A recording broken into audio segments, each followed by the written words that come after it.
I always love this part because everybody's like watching us get started and they're like, what the heck is going on? Why is he making all those faces? Like I'm waiting to get started, Yeah. but here we go. Here we go. And the great thing is my YouTube's going to kick in like sound in a second in my ear and it's going to throw me. But good evening, everybody. Welcome to another Monday night show. I do want to thank everybody for taking time out of your Monday night to join Cubby and myself. We're going rogue. We kicked John out. Actually, as you know, the first Monday of the month, he steps aside to go help some things in his community. In the meantime, when he's really supposed to be doing work, he's like sending messages on Facebook. So who knows what's really happening. But we love you, John. I know you're going to watch this later and go, what is it? Oh, yeah, I commented on his post. Yep, it said the meeting you're supposed to be at. But tonight, we are going to be talking about venues. We're going to be talking about the plan for venues. How do you handle them? How do you go about it, especially if it's a venue you've never been at, and just all that kind of stuff. And so if you've got something that you would like to contribute to the conversation, by all means, we would love to have you contribute to the conversation. But the only way you can do that is at YouTube. Is to go to the YouTube page, search Disc Jockey News. You'll see that we're live. That's where you need to be placing your comments. Because if you do it in Facebook, I don't see them. And Cubby doesn't see them. And John's the only one who has the power to do that kind of piece. But yeah, so go ahead and make sure you're checking that out. Before we get into everything tonight, though, and figure out how Cubby's weekend was and share on that piece as well, I do want to remind you, send some love to our subscribers, to our sponsors, right? They're down in the list, right? We've got a whole set of them there. They are the ones who are awesome enough to say, you know what, we believe in what DJNTV does, and we want to kind of help contribute to that. And so check them out, see the offers that they have, figure out, what they're selling or what they have, and trust me, you will not go wrong. Like I'm looking at the list here of who we have, like DJ Event Planner, Lecture Voice, DJ Trivia, Danny Max, Pro X, Odyssey Cases, DJ Requests, Perfect Portals. I think it's almost like I went down this list and said, I'm going to buy everything from that list for my own system. Not quite, but just about. Just about. So, but anyway, that's all there. So I definitely give them some love. We very much would appreciate it. So, Cubby, this weekend, you said you were a Yeah. little busy, so Yeah, much so it's that I asked you football. how your weekend was. You didn't even remember what happened. Yeah, I had to remember where I was at. We had a golf tournament. It's been fun this last month and a half and continuing all the way through October, Thursday, Friday, Saturday events. Just having to keep everything straight and remember where you're at and move on to the next one. But yeah, Saturday's went really well. All gas, no breaks. It was we had an outdoor ceremony. It's very nice. The weather was fantastic. And the good party crowd, even with the difficulty of the bar in like 2 rooms over, we still had I coached the bride and groom. I said, man, try to see how that bar is because you get trapped. And sure enough, they were on the dance floor, and that's where the party remained all night. That's awesome. That is awesome. So I will say I had something not quite like that. Mine was at somebody's house. Like they had this beautiful yard, they had a couple tents in, and they did something that was kind of cool. It was also very risky, I think, but I think there was a backup plan in case. They had 2 tents, like on either side, right? They had me at a pop-up, and then in between the two, they had the dance floor with the bistro lights. So we were under the stars and got to do all that kind of piece. But yet I was protected both from sun and had there been like some sprinkle or something like that, I was underneath. So it was very kind of cool and a little That different type of experience. that sounds awesome. Yeah, I wish the pop-up that I was in would have been a little wider though, because my evolves ended up being like right on top of me. And so like it was loud for me, even though I had like in front of me a little bit, it was still kind of loud. I stepped out from underneath, and because once you get out from under the tent, right, there's nothing to kind of keep it in. It was at a good volume for them, but it was definitely louder for me. So I almost wish like I could have spread them a little bit, and then I think it would have been a little better for me. But whatever. It was fun. It was really cool. That Dancing Under the Stars. That's the third time I've done it in my career, and I can think of all 3 times. And all of them have been like a really neat experience. but also like the other two really nerve-wracking leading up to it, because in the other two, I had a pop-up available, but I didn't put it up because it kind of felt weird. This one being between the two tents, it felt okay.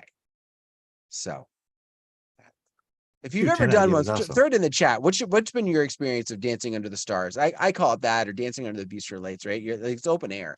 I see some guys on some DJs on Facebook rather that have done that, and especially like out in California, the views and everything are just like that's awesome until it rains. That's Yeah. We have a venue here. It's a mansion. So you dance in the kind of like between the maid's quarters and the house, and it's all strung with bistro lights and a beautiful deck in the back. And it really is a gorgeous setting of a backdrop of our city for dinner. And then when you go to dance, it makes it really cool. So yeah, it's so fun. Except when it's July, then that sucks. There's no such thing as a good like I love like the fact that summer affords me the flexibility to do an event and and not have to worry about the day job, Monday through Friday. But man, is it ever like it's toasty. Yeah. Those of you, and I had this conversation with somebody just recently about some of the bigger areas where traditional, I'm going to call them traditional venues, are a lot more prevalent. I'll be honest, man, I am so envious of you DJs that every week are in venues like that. Um, Casey's on, and he can attest to it. Like in our area, there's like a good maybe 4, maybe 5, like in our immediate area of normal venues, and most of them are not busy because they're the places our couples' parents got married in, and they look the same as they did when their parents got married. Like they haven't updated them. So as a result, people don't want to get married there because it looks the same as it did 30 years ago. Yeah. Yeah, Day, I get that requiring shelter. That's definitely the case. And I always have mine because there's always that fear. But when there's no tent near the dance floor and you put one up for nothing, in essence, like it's not raining, the sun's not beating on you, like it just feels weird to me. I don't know. That's just me. I'm weird. It's okay. So anyway, we're talking tonight. Yeah, old hotels. Exactly. We're talking tonight about the venue piece and kind of going in a little bit different direction than what we just kind of expounded upon. But the idea of let's say you get an inquiry from a couple and they are reaching out to say, we're doing such and such a venue, and you start racking your brain, you look back in your notes and you go, I've never done one there. I've never been to that venue. I don't think I've ever even done a site visit. Like I've got nothing to go on. Cubbie, where do you start? Like what's your immediate, like, let's even before we get to the point of, okay, I might do this or whatever. How do you respond to a couple with that? As far as sales and booking, or is we're already booked and we're going into a planning meeting and we're talking logistically type thing? You haven't booked yet.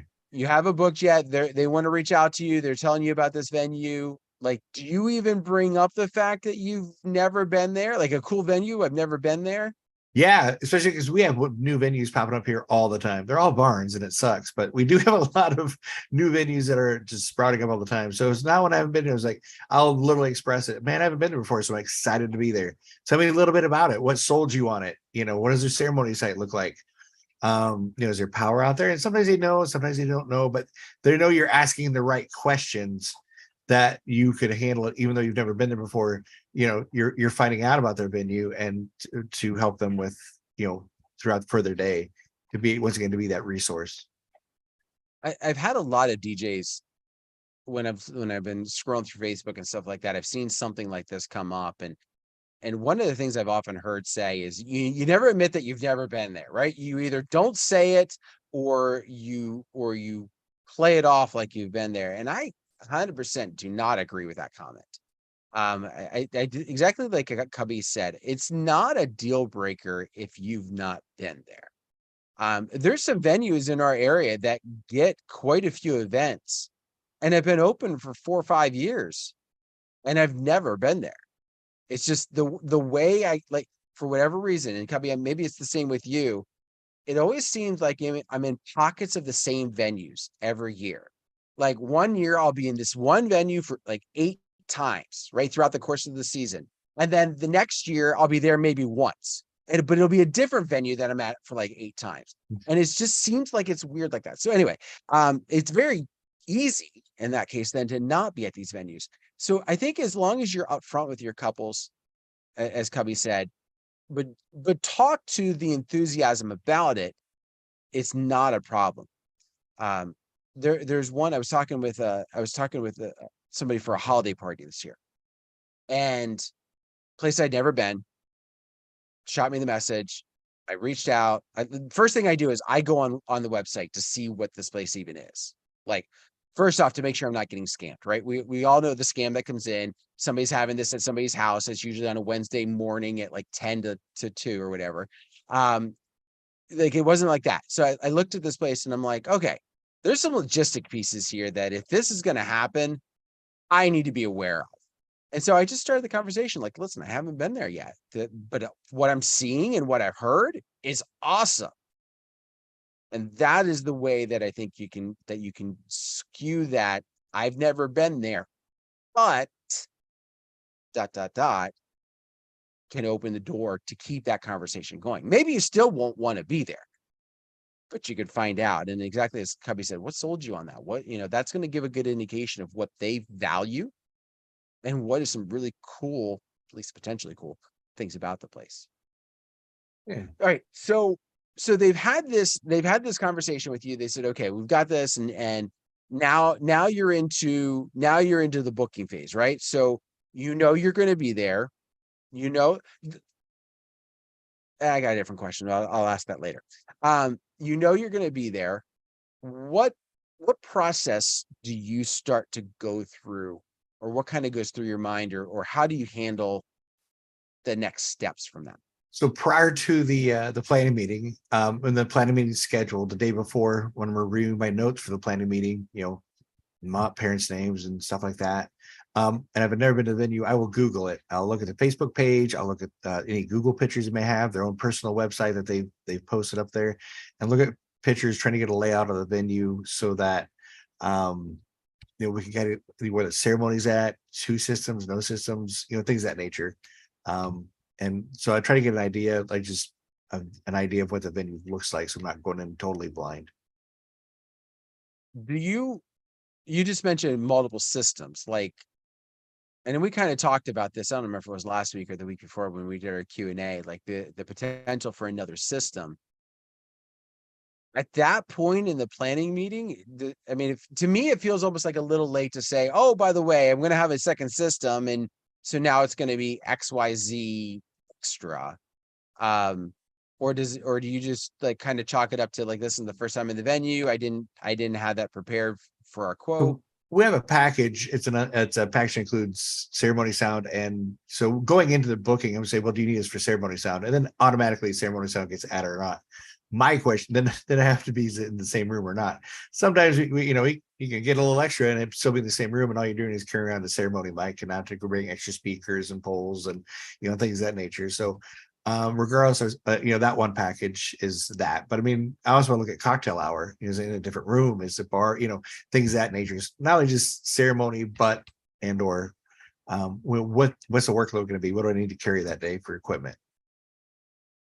And that's one of the things to be prepared for. If you've not run into this lately, I don't know if I would say consider yourself lucky or get prepared that it's coming.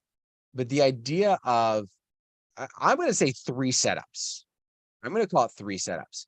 And that is ceremony, reception. Like, those are the givens, right? We're kind of used to that, and the ceremony not being in the same room unless the weather makes it.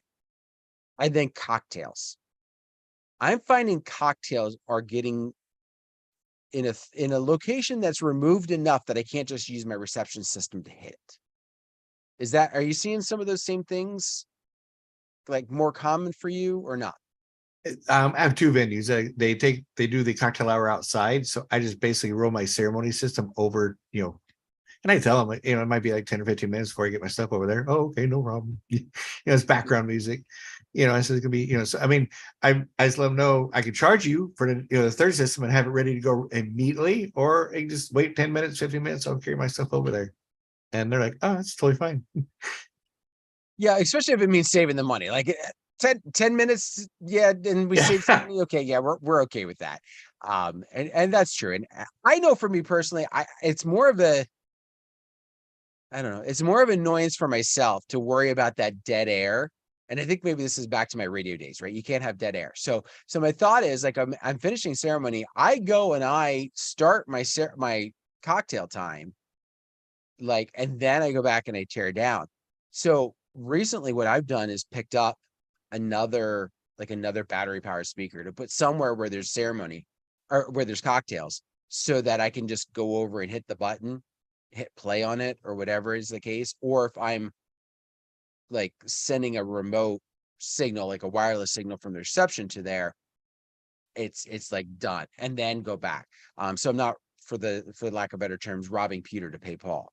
Like, I've got everything kind of in that piece. But yeah, Dave's mentioning this a couple different places, right? If it's less than an hour, we'll talk about that in a minute, because that's something else I think that I think is a valid point. But he says he's been doing 3 systems for years, keeps the flow of the day. And keep in mind, there's a big difference between 3 systems and 3 locations for sound. So kind of keep that in mind too. All right, so we got the day of the planner. You've done a site visit. So for the new people, for the people that haven't done that, what do you do? What's your process for reaching out to the venue? How do do you just knock on the door? Like, No, I you reach out to them, email them, go, hey, is your, what does the time look like to swing by, walk the venue, see what you do normally. Do you have a layout plan for the Joneses yet? And if not, totally fine, because you might not have their guest count in or something. But just kind of walk the venue and share a little bit about it. Gives me an opportunity to share a little bit about my company. And I've not a lot of my DJs in my area will do a site visit. So it just shows that, we're a little bit, we care a little bit more. We're not just going to come out there and wing it. Totally not the topic tonight, but you just mentioned something that I think is key for getting on a venue's preferred list, right? The more you can make your stuff look like it's together, the better that they're going to view you. And I will say this, I've had venues that have wanted to add me to a list before I ever got to rocking the dance floor, because I was prepared, I was organized, and they knew from that they weren't going to have problems with me that night. And so if you can, a venue obviously wants you to have a good time, wants you to be able to create a good party for the guests, because then the pictures and the videos and stuff that come from that night look like this place is the place to have a party. But if I've got 2 people if I'm a venue owner, I've got 2 people side by side that both threw a party, a good party, but one was organized and one would just showed up. This one's getting on my preferred list, and this one I won't speak bad about, but I'm not going to like go out of my way to help them come more often. So, all right. So you showed up, you've done your site visit. I know I keep getting like, I'm like squirrel. Yeah. So sorry about that for everybody. So we've gotten it. You've done your site visit. What are some of the things that are, I mean, you've asked for some of the things that you're going to, you want the layout and that kind of thing. Are there certain things that, like, do you have a checklist that you bring with you to kind of, I got to make sure I look for that, or I got to make sure I remember to, do you make any notes? Mental notes. I don't really make any notes. Mental notes, look where the power's at, see what, generally where the buffet is going to be at generally, do they, do a king's table, what do they like to do as far as layout and things, and talk to them about the ceremony, if they've ever, different things. Actually, we just basically come and look at the venue and tell me how they like to do things, so that when I come on site, I'm not that DJ going, well, I've got to be here and I got to be there, and just trying to be the best to work with. So that, like I said, or like when you talked about being in those 8 venues, because those venues referred you because you'd left there and you made an impression. So that's why you're in those 8 venues for that long, because they keep referring to you. It's important to be, to be very, we're all on the same team for the success of the bride and groom. Don't be the bad player. And when you're having those site visits and you're having that conversation about where they put people and how it's done and everything else, that's the opportunity you have to in a very professional, communicatable way, talk about like how that's going to be. And like, listen, okay, I understand I have to be over here. Is there a reason why I can't be here? And ask it kind of in that standpoint. And if their answer is, well, we always put the DJ over there. Okay. Is there something that prevents me from being here? I understand I'm always like the DJs are always over there. But if this is a spot that gets more direct access for the dance floor, and there's not a reason why I can't, that is a much better conversation to have when you're talking with them and they're not stressed because it's the day of the event and you've shown up to DJ. Because at that point, they don't care. Things are in place, things are set up, things are ready to go. Here's the other piece to that. If you do that site visit and you figure out those pieces in advance, if you can't budge on it for whatever reason, maybe they have something legitimate as to why they don't allow you to be wherever, and it requires you to then put more effort in or have more equipment or do something, that is something that you can bring to the table. That is something that you can say to the bride and groom, like the couple, if I'm over here, which is where they are telling me I need to be, great, I can do that. But to create a better event for you, I'm going to need this equipment over here, or I'm going to need to do something different. I'm going to need to bring a different system because I need to be able to hit things at a different spot. That's going to be important to you. One thing I would also throw out there as an idea for a site visit: bring a few uplights with you. Bring a few uplights. Just, you don't even have to bring like 4. Just bring 4. You're not doing the whole venue, right? And take some pictures. Take some pictures with nothing. Take some pictures with some uplights. There was one venue in particular that it was a new venue, and the couple reached out to me, like new, like the year this couple was having their wedding there, it was the first year of them being open. And so I had never been there, so I took advantage of going down to see it. And they had asked for the purposes of uplighting. Like they wanted some uplights, and like, well, we think it would be cool, but we don't know, like, let me just take some along. Let's take some along. And when I do this, I'll take some pictures and you can decide. And if it doesn't feel like it's going to fit for your wedding, then we won't do it. Awesome. Like, they were just like totally thrilled about that. When I told the venue, they're like, you know what? We just opened. We don't have any pictures with uplights. Guess what guess what pictures they started showing? Mine, my crappy ones with my phone. But it was my pictures, because it was one of the things that they liked. They wanted to be able to show that they had the option to do that in there, that it wasn't something that could be thrown out just because of being this venue. And so that's one of those cool things that you can do. You can take some of those things along, make sure that they know what's happening. And most likely they're probably going to be cool with it. And you then have the pictures. I had a little plug for DJEP. In your notes section, you can save some information about the venue of things that are important to you. So I have one venue in our area. It has 3 rooms. You're in one room, you're in a back room for ceremony and dinner, you're in a middle room for dancing, and you're in a front room for cocktails. And I have a note in my system, if for some reason I were to forget that this venue does that I need an extra system. So when I have somebody that calls, there's that memory, there's that jog piece. Right away, I know what's going to happen. So you can also send out automatic emails on to the venues the week of and tell them that you're looking forward to being there and what time you'd be arriving, because I have that in my planner. You know what I'm saying? So it'll segue into the email. And then I have a follow-up email that when I get done, man, what a part of your staff was great. They have no idea. It's written so well that they have no idea that it's like a regular until they get it 3 times after. I was gonna say you might want to watch it because that's the problem that I've run into recently, and I do need to go back and I need to fix my emails, and that's my own problem on that. But I had that initial email that talks like, oh, like if we've never worked together before, and if we had, and like it goes out to the venue that I'm at like 12 times that year, right? So it's like, or the one where it was a relatively new venue. I'm on their preferred list, but it was like, oh, by the way, I'm at, if we haven't worked together, and like, yeah, you did our daughter's wedding for the first time we were ever had this as a venue. And I was like, and I had to write back and I'm like, I'm so sorry. That was an automated email. I know. I have a love-hate relationship with it. That's what I Yeah. usually And say. that was the thing. I was just like, I need to fix it because yeah, exactly. Or I need to like change it so it doesn't go to people that I've already been to.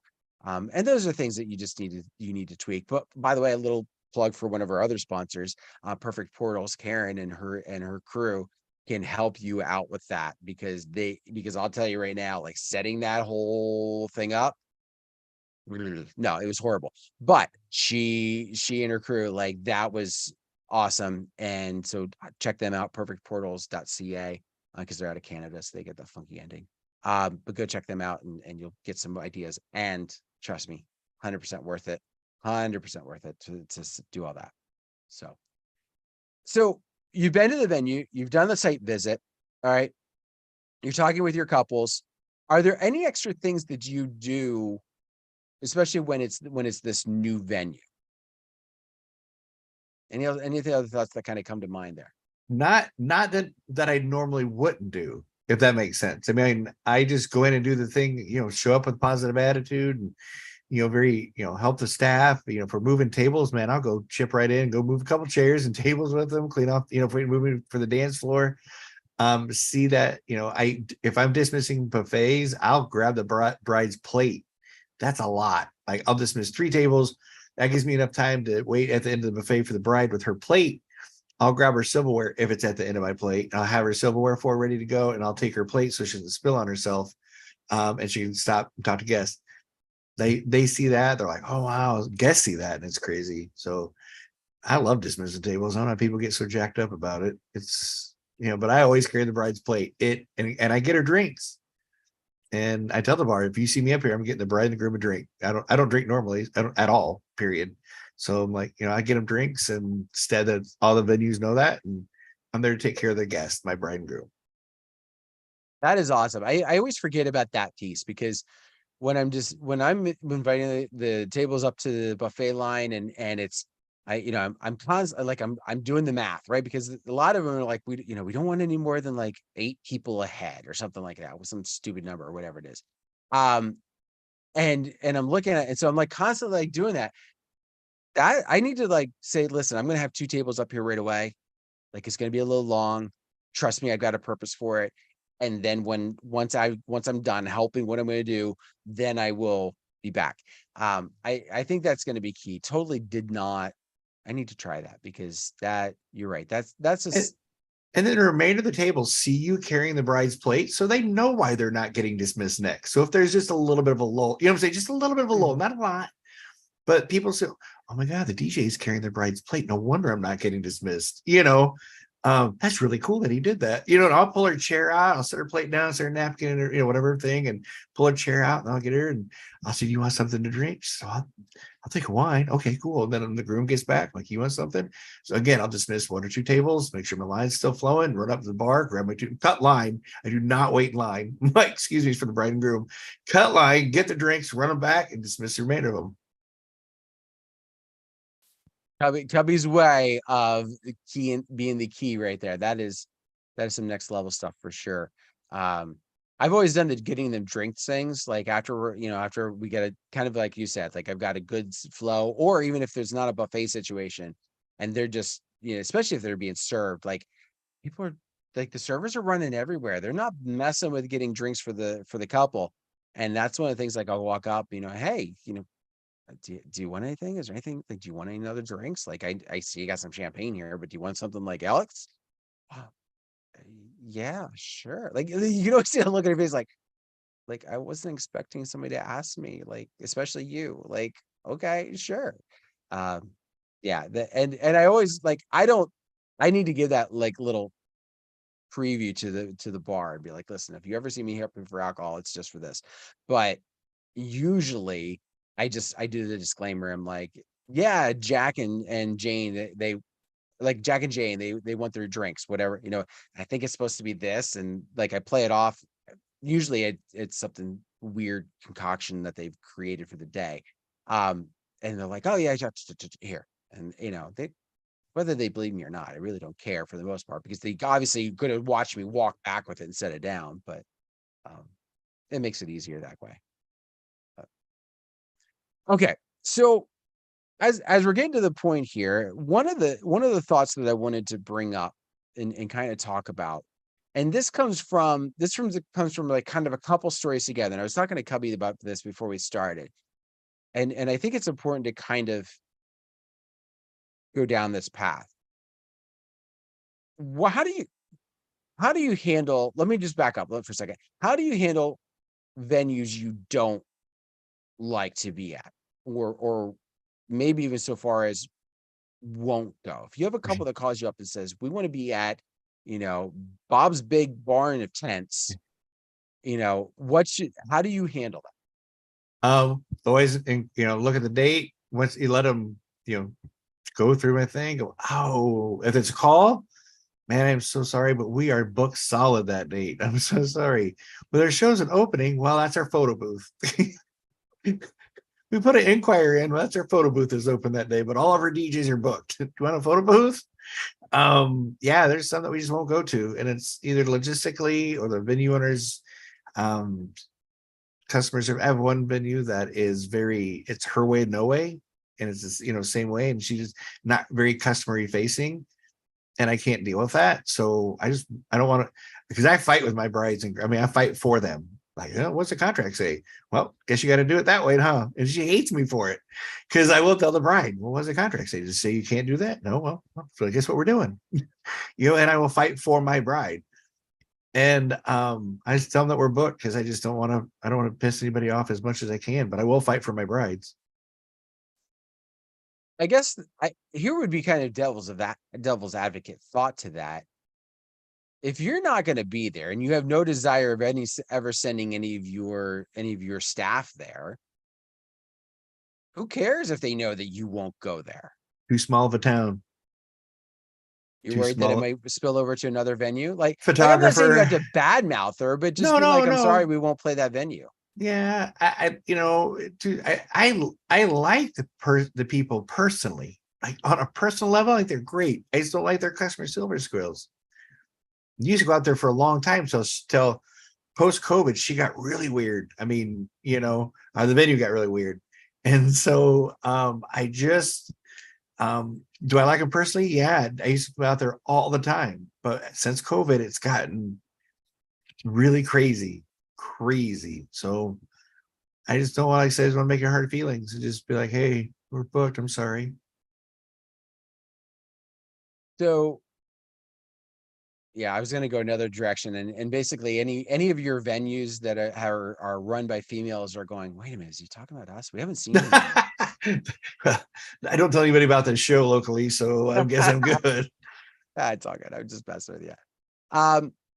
So this is a direction that I wanted to bring, because on Facebook there was a post that I was seeing, and it was from a newer DJ, at least I think that was the way I read into it, that they were struggling with this idea of how to handle when a potential client reaches out and says, I want to be at XYZ venue, and it's a place you don't want to go, whether it's because it has weird layouts, whether it's because the person has some issues that you just kind of butt heads, like, and I like kind of Day's response to this, just a moment. He says, I don't say we are booked. I say, unfortunately, we are not available that day.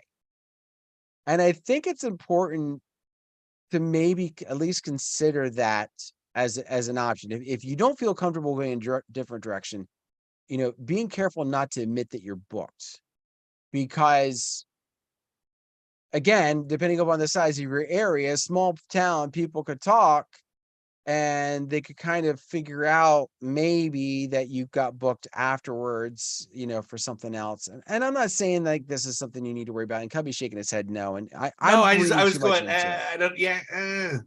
Yeah, I mean, I'm reading too much into it, I'm sure, and I'm making a much bigger deal out of it. But me personally, if there's a venue that I won't work, and there is, like there is one hands down that I have a stipulation that if this doesn't happen, I won't play there.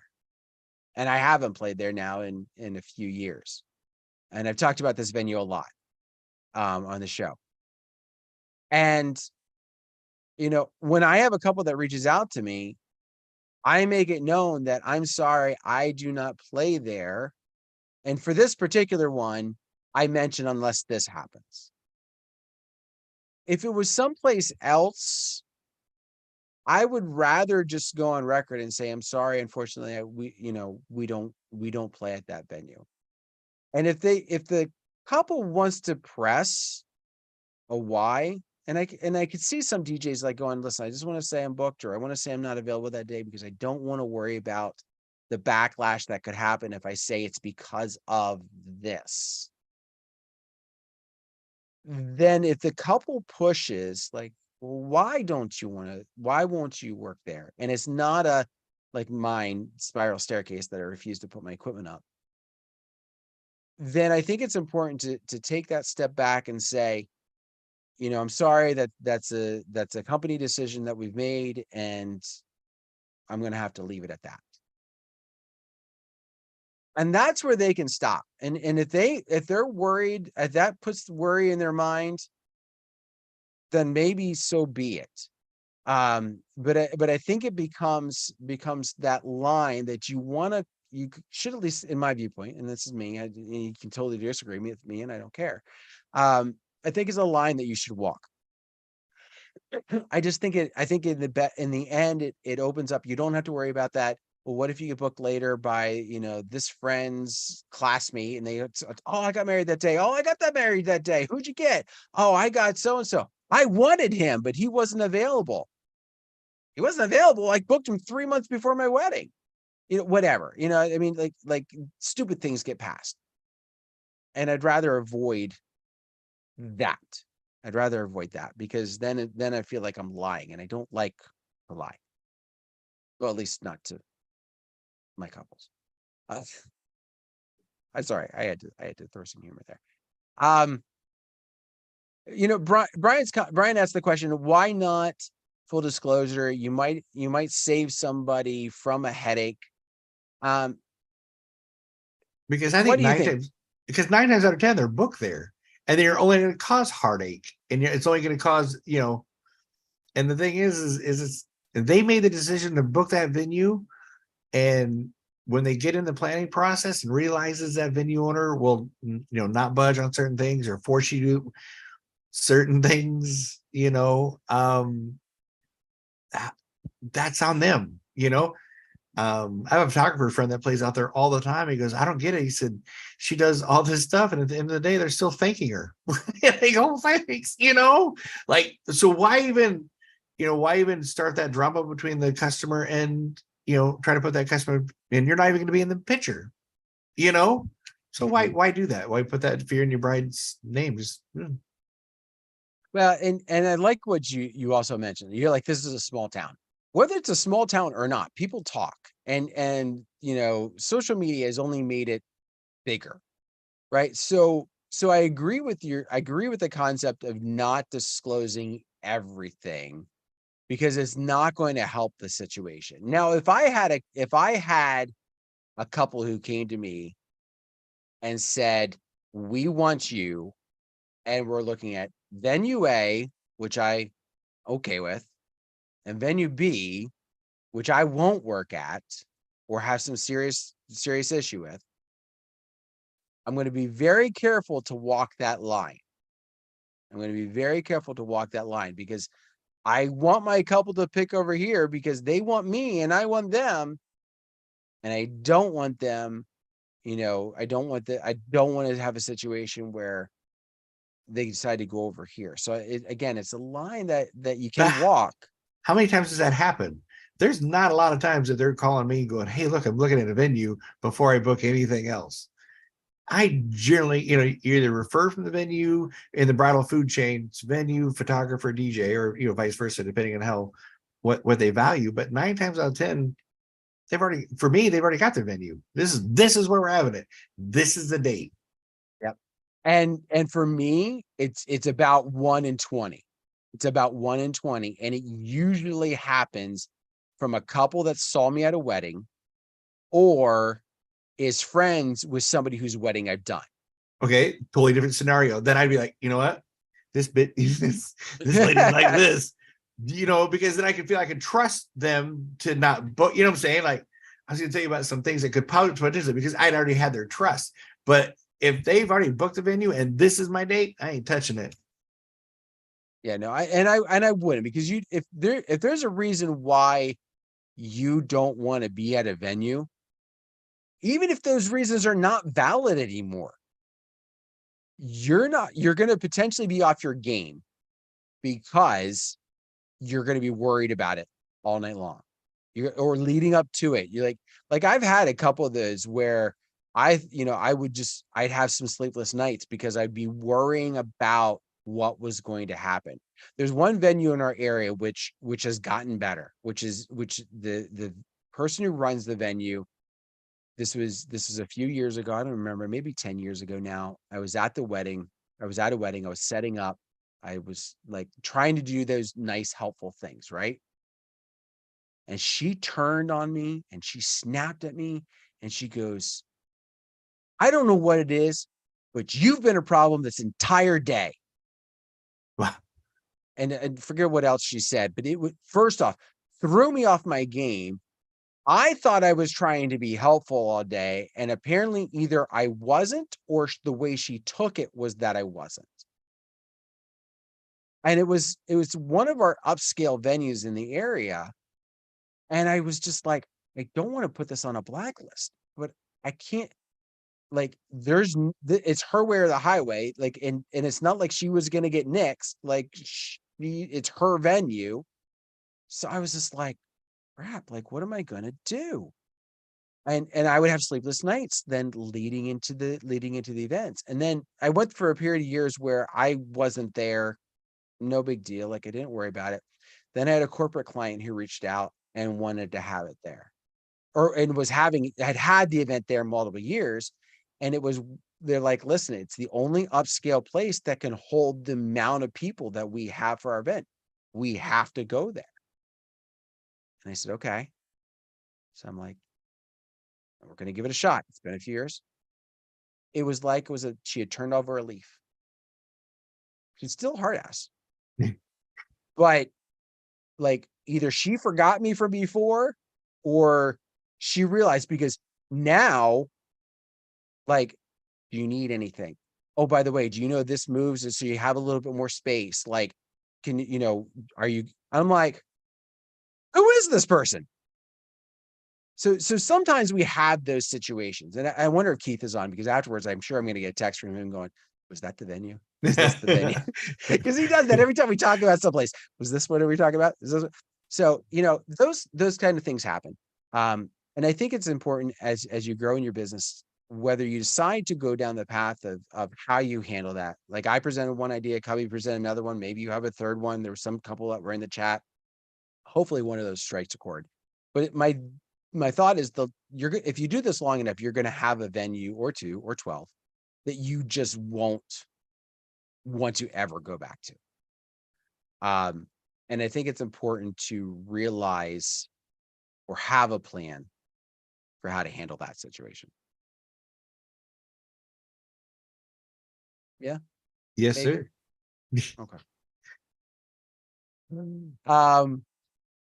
Yeah, Brian's got video of a venue that he says he had a venue that had an unreasonably difficult load in. And he got video to prove it.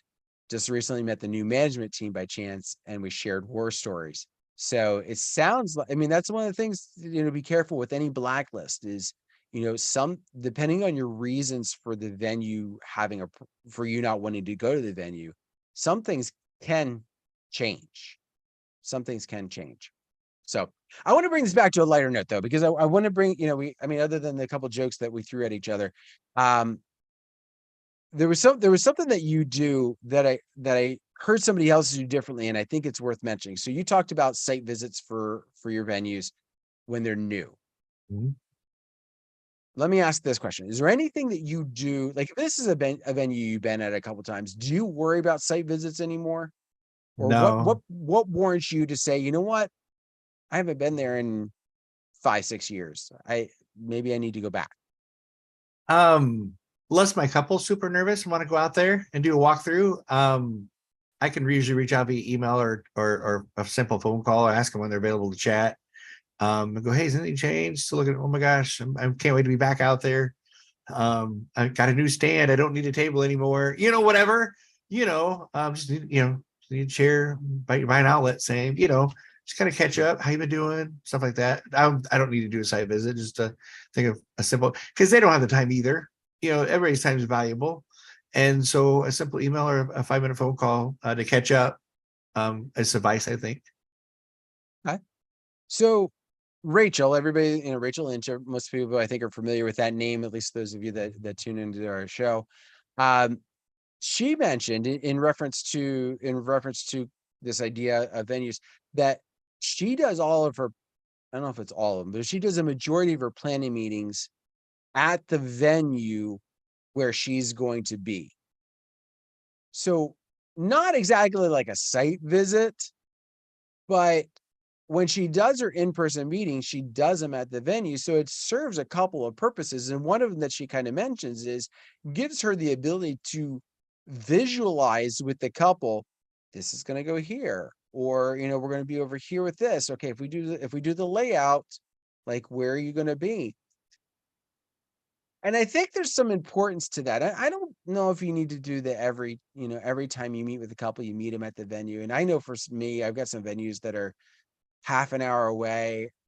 I don't know if I want to add an extra hour to my meeting just so that I can get out there and do that.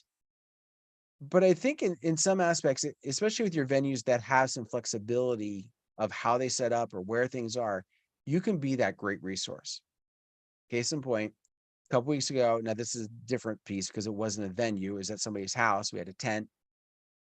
But mom was a planner. Like mom, I shouldn't say she was a planner. She went to school and got her certification for planning for this wedding, for her daughter's Oh, wedding. oh, Like, we're not talking like, oh, oh, I want to be a planner. We're talking, I want to make sure my daughter has the best possible experience ever.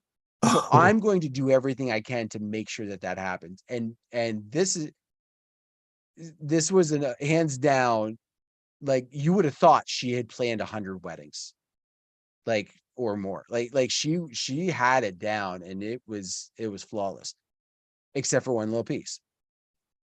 We're laying everything out.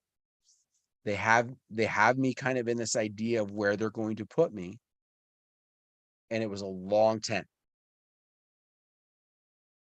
And I could be there, but the problem was they wanted my big booth. And my big booth, to get over to where they wanted me, was going to be not impossible, but pretty darn close to it. Because the stones that they had, it was just going to sink in. It was going to be a mess. I was like, I can't. Like, we've got to figure something else.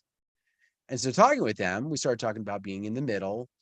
And like, then we have tables on either side. And if we have so many people that we have overflow, then we put those people where you originally were going to have me at the dance floor. We started talking about some of the ideas, and they're like, well, isn't that going to be kind of weird? Like, you're going to be in there, the bar's going to be behind you, you're going to have people kind of around you. I was like, I don't care. I said, I keep things clean for a reason. I said, but this is going to make the most sense for everybody to hear what's going on easily. I'm not going to have to run a wireless speaker to the other side of the tent so that people can hear. Like, this makes the most sense. And when they heard that, it was like, so I was able to do that because of a site visit. When we had talked about things beforehand, I was kind of clueless.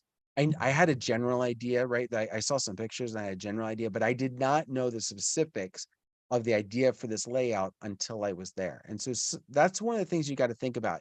You may have done 100 weddings at this location and thought, I don't need to talk to them about layout. Every time I go there, it's always the exact same thing. Okay. 101st time might be the time they decide to do something different, or it could be that they've done things differently, but not when you're there. So it's important to ask for a layout or reach out about it. Cubbie talked about these automated emails. Like if you don't have that as part of what you send to a venue, hey, if you got a layout, shoot it over to me. Or when you have a layout, could you shoot it my way? It's gonna make your job easier. And don't do this. Don't get the layout from the venue and then take to Facebook to complain about it. Okay? Because that's just a no-win situation. That's a no-win situation. Figure out a way either to make it work or to have that conversation. Why is this the case? Maybe there's a reason. Like you think what makes sense there. But if there's no outlets there, it might not make sense there. There could be a lot of things that go. Never wait till day of. Never wait till day of. No. Because then you're that DJ. Yeah. Yeah. You want to come back to a venue that's new? Don't be that DJ. Be the helper DJ, be the servant DJ, be the DJ who looks after their couple and then rocks a dance floor. And it has your crap together and you won't have so much of an issue. Especially if you're in that venue early, because you'll make that list and you'll be one they talk about forever. Oh, you totally hit on something that I totally forgot. So benefit to being there early.